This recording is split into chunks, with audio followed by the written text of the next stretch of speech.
Bienvenue sur ma chaîne de formation en automatisme, en informatique et en électricité. Alors, il y a un de mes abonnés qui m'a demandé de faire un tuto sur la programmation des compteurs rapides ou les high-speed compteurs. Donc, c'est ce que nous allons voir dans ce tutoriel. Ici, comme vous pouvez le voir sur le synoptique, on va prendre le cas de la lecture de métrage sur ligne de production. Alors, on a ici un encodeur qui est fixé sur une roue et on voit ici le câble qui est en production. Alors, comment est-ce que cela fonctionne? Pendant que la machine tourne, le câble qui passe en dessous de la roue entraîne cette roue-là et l'encodeur qui est fixé sur la roue se met à tourner et envoie des impulsions à l'automate. Ici, comme vous le voyez, on a l'encodeur. Ici, on a un automate S7200. Aujourd'hui, dans ce tutoriel, nous allons faire un test pratique. On va utiliser physiquement un automate après la programmation avec un encodeur que nous allons raccorder à l'automate et voir le fonctionnement. Ici, j'ai la CPU, comme vous le voyez, la CPU S7200 14C ACDC relais, comme vous le voyez là, et j'ai l'encodeur que nous allons utiliser pour faire notre test. C'est cet encodeur-là que nous allons raccorder à notre automate afin de lire les impulsions. Comme on peut le voir ici avec cette vidéo.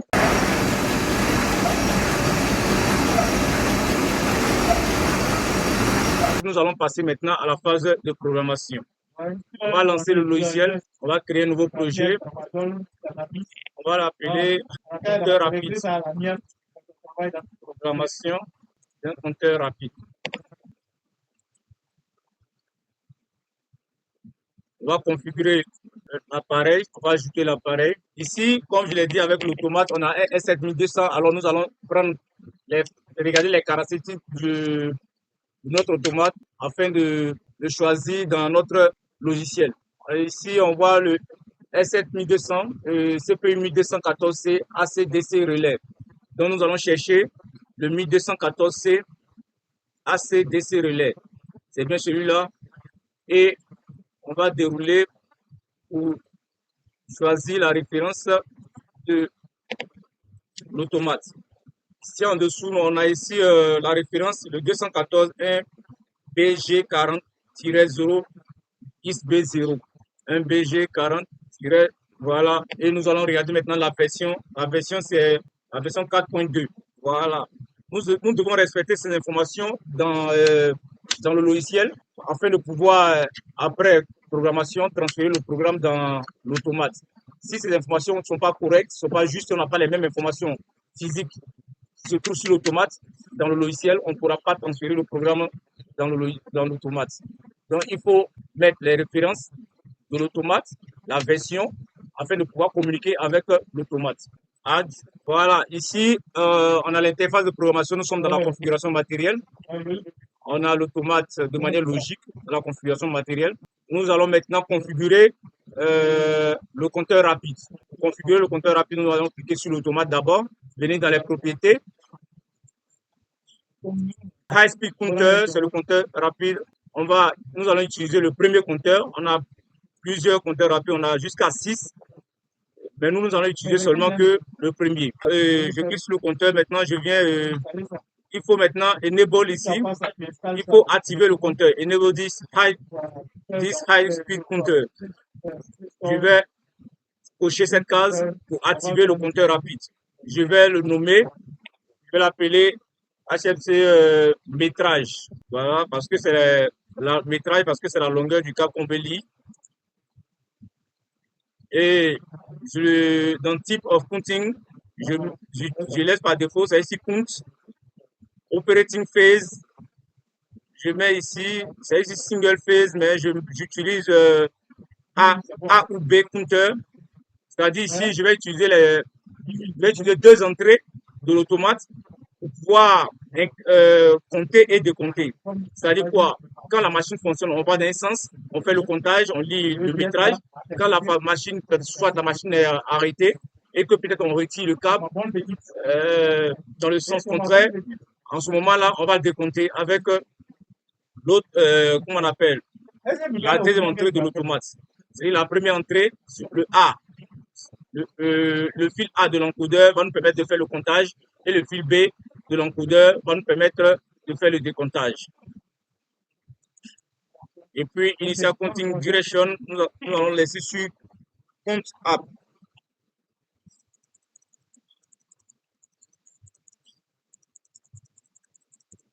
On descend. Ici, Alloy Input, c'est-à-dire les entrées physiques que nous allons utiliser pour connecter notre encodeur. La première entrée, on va utiliser l'entrée I0.0 pour faire le comptage et l'entrée I0.1 pour faire le décomptage.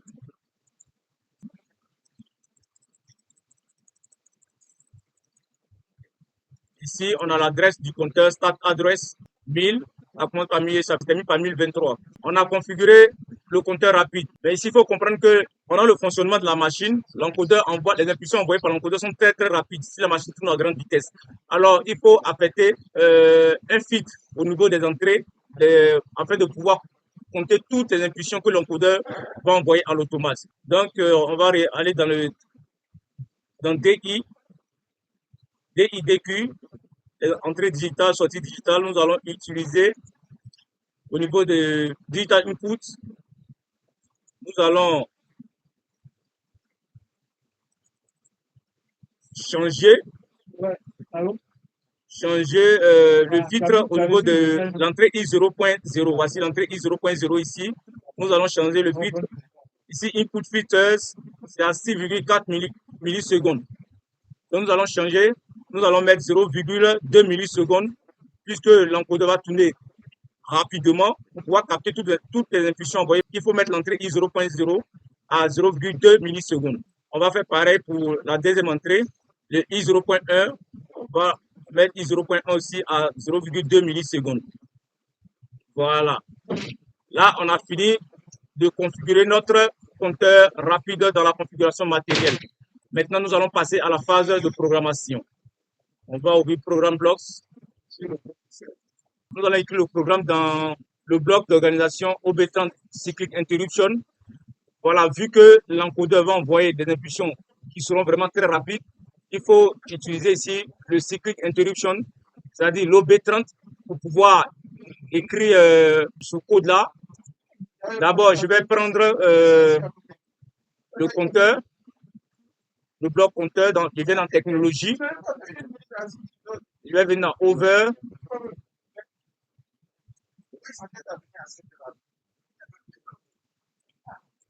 Ça, c'est le compteur rapide. Je le prends et je le dépose dans le réseau 1.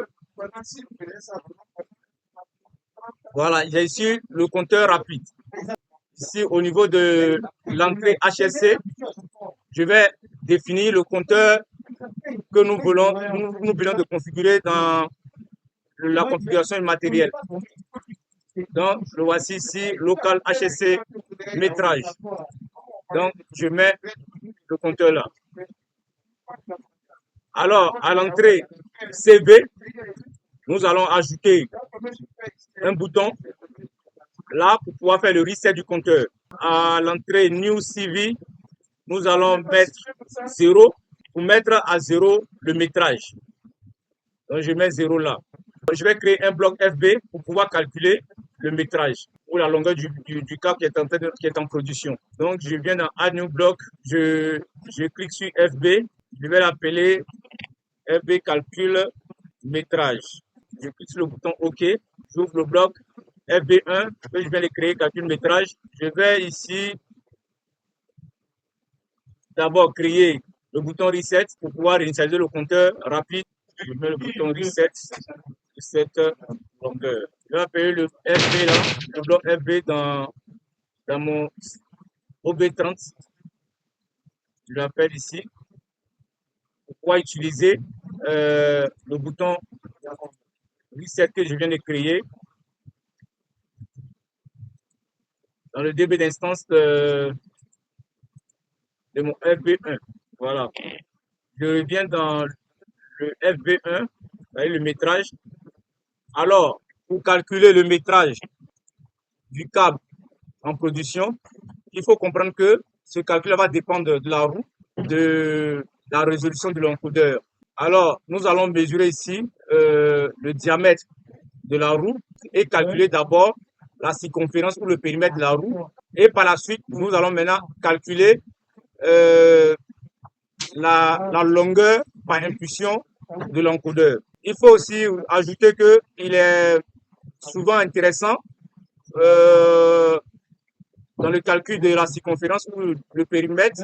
Il faut aussi utiliser le diamètre du câble qui est en production, plus le diamètre de la roue pour calculer le diamètre total et prendre cette valeur-là pour multiplier par pi afin de calculer la circonférence.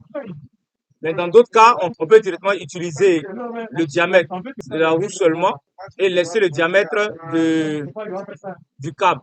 Ça peut fonctionner correctement aussi. Mais dans ce cas, il est important peut-être d'ajouter un facteur de correction ou même si on n'ajoute pas un facteur de correction, qu'on voit que le comptage est bon, on peut ne pas ajouter le facteur de correction.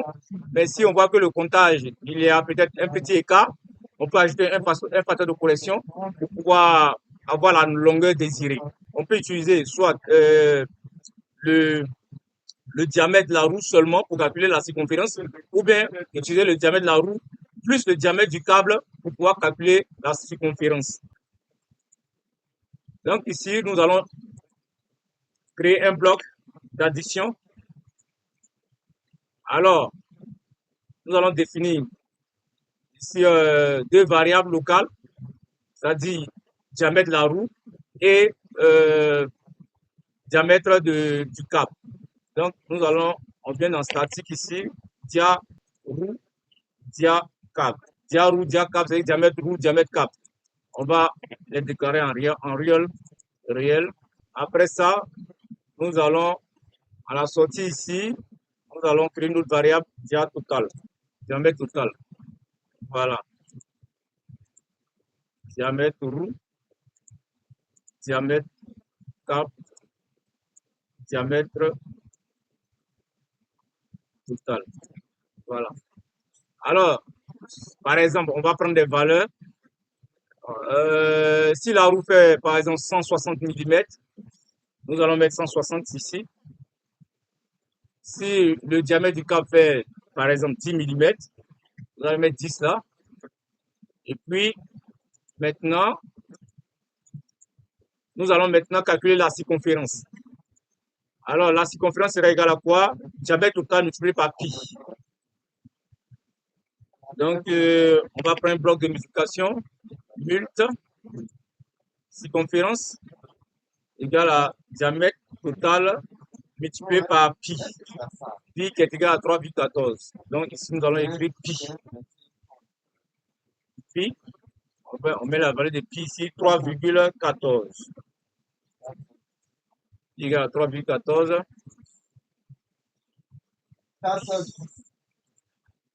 Et maintenant, la sortie, on va créer une variable locale que nous allons appeler mult. On va appeler mult. Voilà. Non, pas mult, nous allons appeler ça circonférence. On va l'appeler circonférence. C'est mieux. Circonférence. Voilà. Circonférence de la roue. Voilà. Maintenant, on a calculé le diamètre total, la circonférence de la roue. Nous allons maintenant calculer la longueur par impulsion. Longueur par impulsion serait égale à quoi? Nous allons faire la circonférence là divisée par 1024. 1024, c'est le nombre de points de l'encodeur, c'est la résolution de l'encodeur. 1024 points. L'encodeur qui est là, il fait 1024 points. Donc, nous allons utiliser cette résolution-là pour calculer la longueur par impulsion. Donc, ici, nous allons diviser. On prend un bloc de division. Div.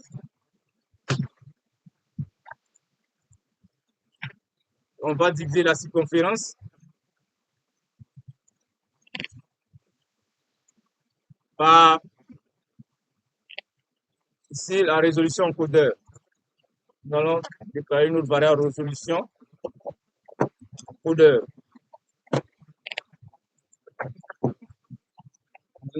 La résolution encodeur, c'est 1024 points.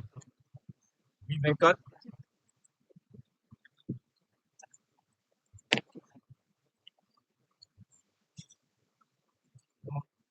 résolution coudeur. Et puis maintenant, ici nous avons le longueur par impulsion coudeur.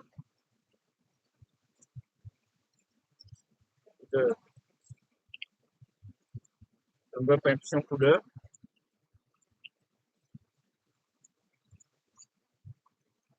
Et enfin, nous allons utiliser un bloc calculex pour calculer maintenant la longueur réelle du câble qui est en production. Donc, la longueur réelle du câble qui est en production sera égale à quoi? L'impulsion, longueur par impulsion coudeur, multiplié par le nombre d'impulsions envoyées à l'automate par l'encodeur. Donc, nous allons revenir dans ici le cycle interruption.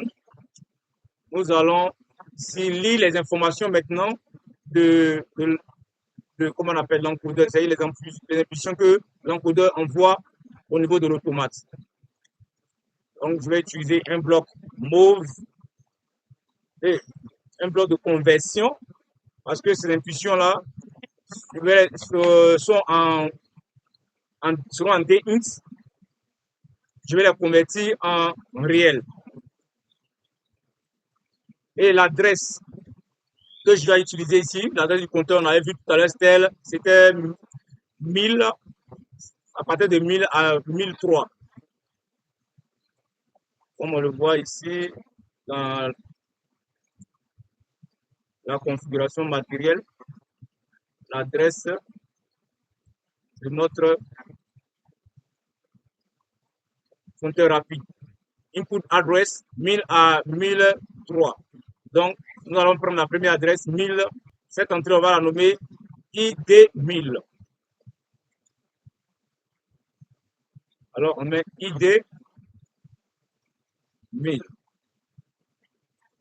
ID 1000, on va renommer impulsion coudeur. Et maintenant, à la sortie, nous allons déclarer une autre variable dans le FB. On appelle impulsion réelle. C'est-à-dire, on va convertir les impulsions qui viennent là en réel. Alors, on vient dans l'OB, dans le OB30, on va actualiser le FB, calcul métrage, d'abord, afin de pouvoir utiliser la variable locale que nous venons de déclarer tout à l'heure. Maintenant, on vient là, au niveau de la sortie. Ici, on va le déclarer en réel. On vient dans calcul métrage DB, dans le DB d'instance du FB1.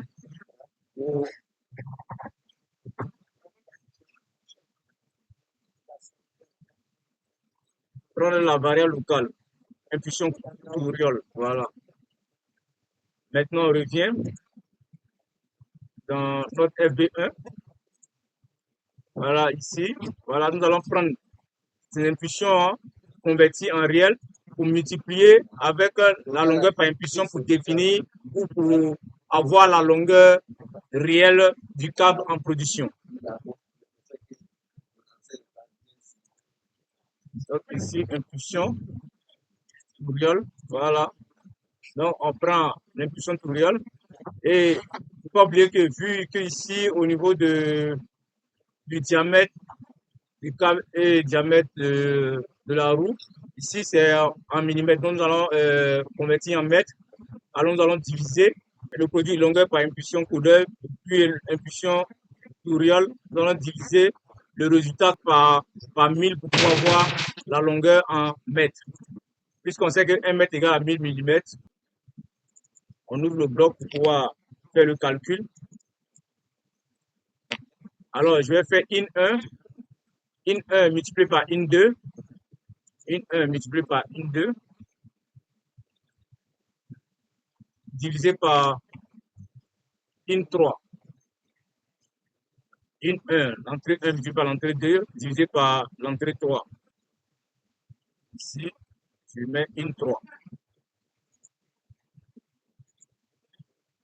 Voilà, je mets tout en parenthèse.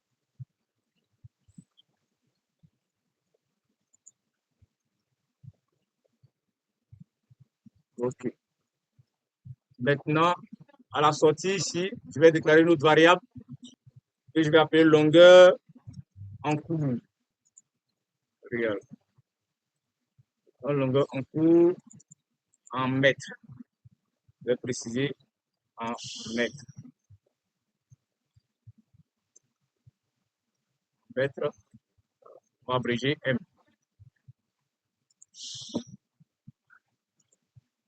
Longueur en cours en mètres. Donc, on a fini d'écrire le code. Maintenant, nous allons passer à la phase de raccordement. Nous allons alimenter l'automate, comme je l'ai dit tout à l'heure, et puis raccorder l'encodeur que nous avons ici à l'automate et faire le test pour avoir le fonctionnement ou le résultat de notre programmation. Dans l'automate, on va procéder au raccordement. On a l'encodeur. Alors, je vais alimenter l'automate. J'avais dit tout à l'heure que l'automate, c'était une CPU 8214 CACDC relay. AC, ça veut dire que l'automate doit être alimenté en 220 volts et les entrées là sont alimentées en 24 volts. Et au niveau des sorties, c'est les sorties relais.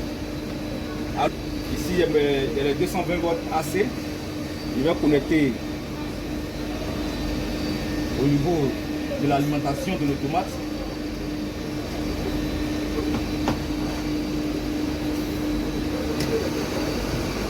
Voilà. Et je connecte mon deuxième fil conducteur. Voilà. Là, j'ai alimenté l'automate. Maintenant, je vais connecter mon encodeur à mon automate. D'abord, il faut comprendre que l'encodeur, il faut aussi l'alimenter. C'est bien marqué sur l'encodeur. L'alimentation de l'encodeur, c'est de 10 à 30 volts DC. Alors, sur mon automate ici, la CPU 8214C, il y a deux broches qui me fournissent du 24 volts. Donc, je vais prendre les 24 volts fournis par l'automate là pour alimenter mon encodeur. Mais comment alimenter mon encodeur? Il faut comprendre que l'encodeur, sur l'encodeur, on a plusieurs fils conducteurs. Alors, il y a des fils qui sont pour l'alimentation et des fils qui sont pour, comment on appelle, l'envoi d'impulsion à l'automate. Donc, comme c'est bien marqué ici, le brown et le white.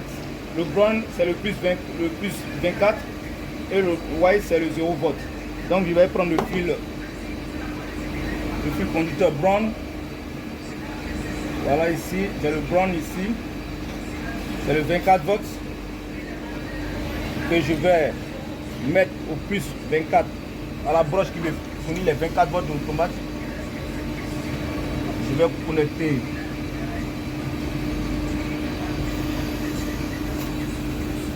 voilà.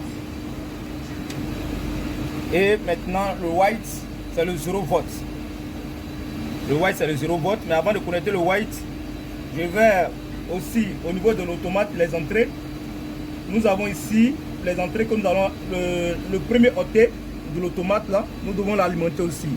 Donc il y a le 1M que je dois connecter au 0 volt de comment on appelle, de la tension que fournit l'automate. Donc je vais prendre l'autre fil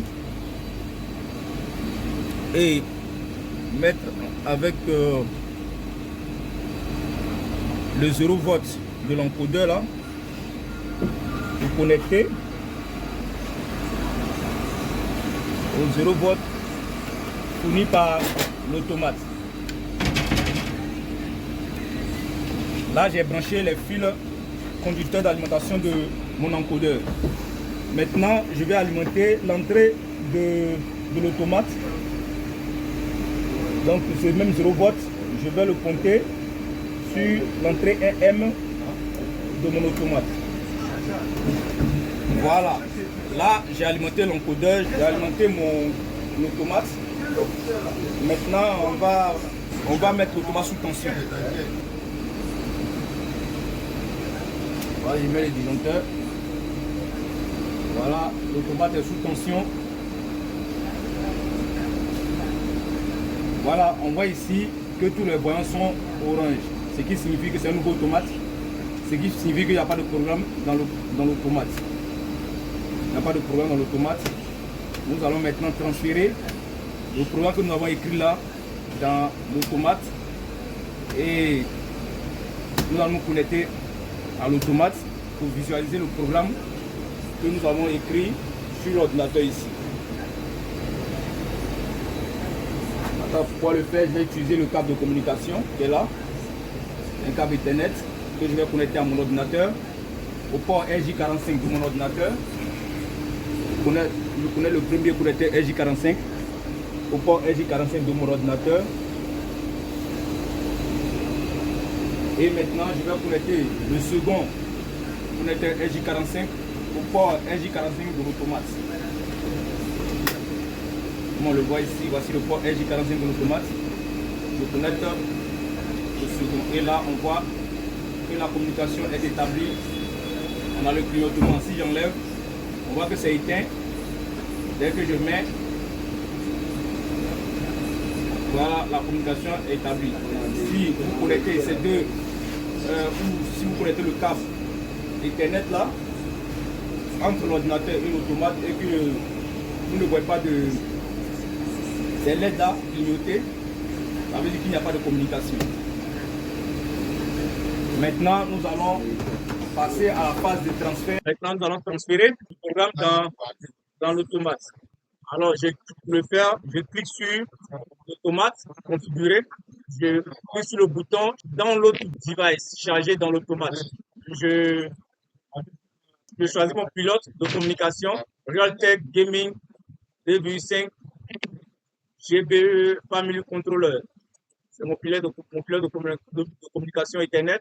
Maintenant, ici, on dit Show Device with the same address. Et maintenant, là, on voit la connexion établie. Je vais cliquer maintenant sur le bouton charger. Ici, on a détecté automatiquement la CPU. Voilà, voici l'adresse Ethernet de la CPU 192.168.0.1. Je vais cliquer maintenant sur le bouton Load pour transférer le programme dans l'automate. Je clique dessus, clique sur le bouton Load.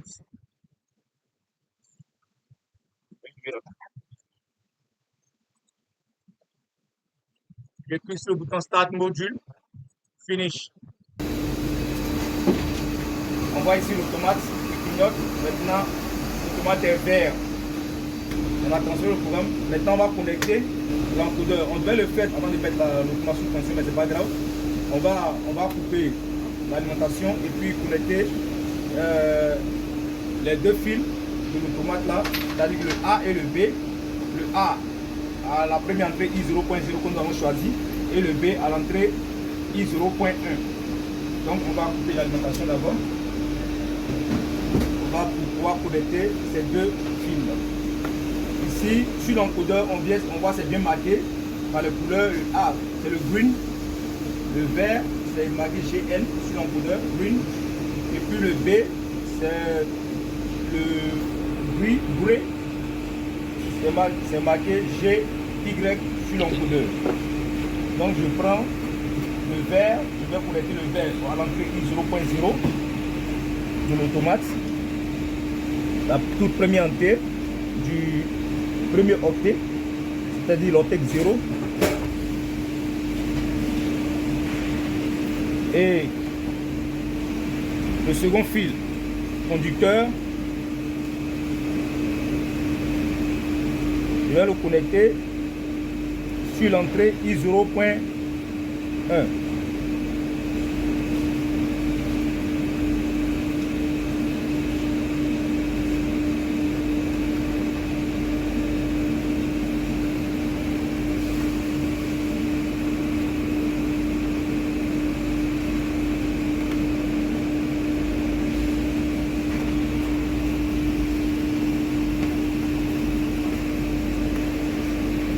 Voilà. Maintenant, je vais remettre l'automate sous tension.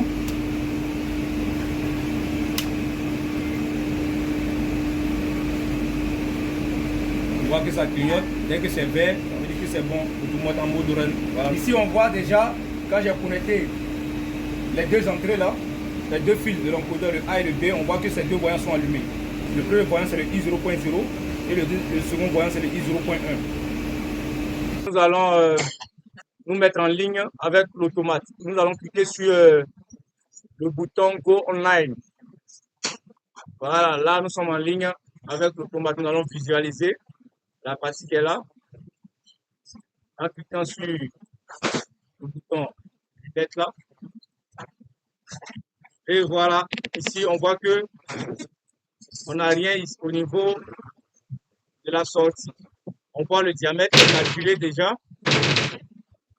160 mètres par 10 avec 170.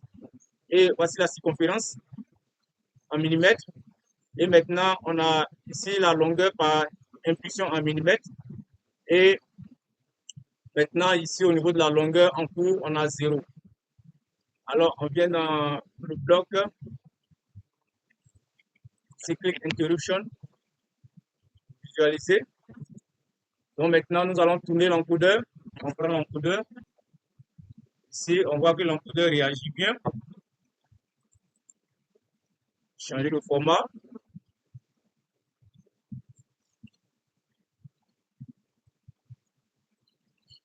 Décimal. Là aussi. XP. Décimal. Voilà. On voit ici que quand je tourne l'encodeur, voilà, je tourne l'encodeur, on voit ici les impulsions de l'encodeur. Nous sommes à 5128, 5143. Voilà, je tourne l'encodeur dans l'autre sens. On voit que ça diminue. Nous sommes à 3000. Nous sommes à 2000. Voilà, je reviens dans l'autre sens. On va maintenant à 32, 34, 39, 40, 1000. Voilà, on voit que l'encodeur envoie les impulsions à l'automate. On le voit dans le programme. Maintenant, nous allons voir au niveau du bloc FB, voir la longueur. Oui, on voit que rien ne fonctionne, bien que l'encodeur a compté ici. L'encodeur continue de compter, on compte toujours, mais on ne lit pas la longueur. Et ici, je vois qu'on va essayer de changer le format.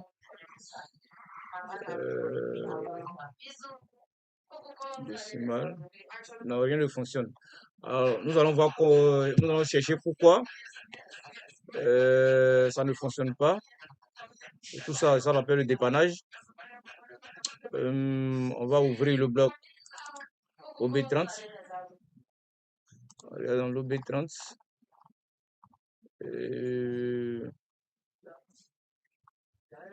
On voit bien que les impulsions arrivent. Et voilà, ça fonctionne pas. Ah, voilà. Je pense que le premier vient d'ici. C'est sûr que le premier vient d'ici. Normalement, je dois déclarer l'entrée ID1000 là en D-int.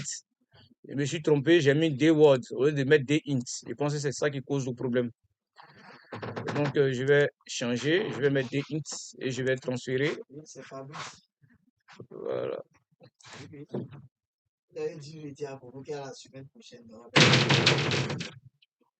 Voilà. Voilà, c'est D-int tutorial. Voilà, on va changer le format. On va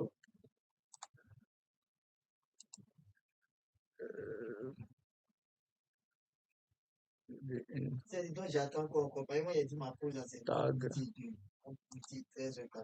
Voilà. Voilà, 2460. Voilà. Donc ici, on va regarder maintenant dans le métrage, voir le comportement. Moi, à partir de 14 heures, il doit être à la société. Voilà, on voit maintenant qu'il y a un contact qui se fait. On va changer le format. Voilà. On voit ici que ça fonctionne bien. On a 1,28 mètres. Donc, je continue d'incrémenter. Voilà. 1,40, 1,50 mètres. Au fur et à mesure que la roue tourne, l'encodeur envoie des impulsions. Voilà, l'encodeur envoie des impulsions. Voilà, 2 mètres. Voilà. Si on retire le câble dans le sens contraire, que la roue tourne dans le sens contraire, on voit que l'encodeur tourne dans le sens contraire. En ce moment-là, la longueur diminue. Diminue la longueur. Voilà. Donc, la longueur diminue. On revient, la machine fonctionne à nouveau. Voilà, là. Voilà. Le métrage. Voilà. Là, ça. Voilà, on voit que le programme fonctionne bien. Voilà. Maintenant, on va voir comment resetter le compteur. On va revenir dans le cyclique.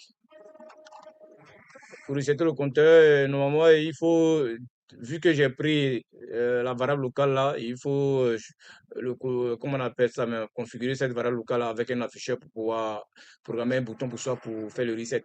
Donc, comme on peut pas, je suis pas en train d'utiliser un afficheur et je fais pas de supervision, on va enlever cette variable là. Et puis, on va mettre un mémonto à la place pour pouvoir faire le reset, pour voir le comportement. Donc, j'enlève la variable locale. Je mets le mémonto M0.0 que je peux forcer moi-même. Je charge le programme dans l'automate. Je suis en ligne. Voilà, ici on a tout le comptage. Donc, je force l'entrée là. Dès que je force l'entrée, là, je vais remettre le compteur à 0. Le 0 que j'ai mis ici, voilà, va se retrouver, va rejeter le compteur. Et on n'aura plus rien. On aura 0 ici, 0 ici. Et le métrage aussi sera égal à 0. Le métrage aussi sera égal à 0. Voilà, on aura 0 ici, là. Donc, je fais le test. Je clique droit, modifier. Je vais passer à tout. Alors, ici, vous voyez, on a 0 au niveau de l'entrée ID 0, 0. Et on va voir le métrage. Au niveau du métrage, on a 0. On a reseté le métrage. Là, on a reseté le métrage. Et on peut commencer peut-être à compter à nouveau. Si on incrémente encore, voilà. On incrémente encore, voilà. Il diminue. Là, on voit qu'il y a un dysfonctionnement. C'est normal parce que je n'ai pas décoché. Je n'ai pas décoché l'entrée que j'ai forcé tout à l'heure. Voilà, il faut que je décoche. C'est un bouton pour soi, je l'appuie. Il faut que je relâche le bouton pour soi. Je relâche le bouton. Voilà, là maintenant, je peux compter normalement. Je peux compter normalement. Voilà. Voilà, là le comptage est normal. On incrémente. On incrémente. Tout l'encodeur, comme on le voit. Voilà, on incrémente. Je tourne dans le sens contraire. On décrémente la longueur. Voilà, voilà comment programmer un compteur rapide ou un high-speed compteur.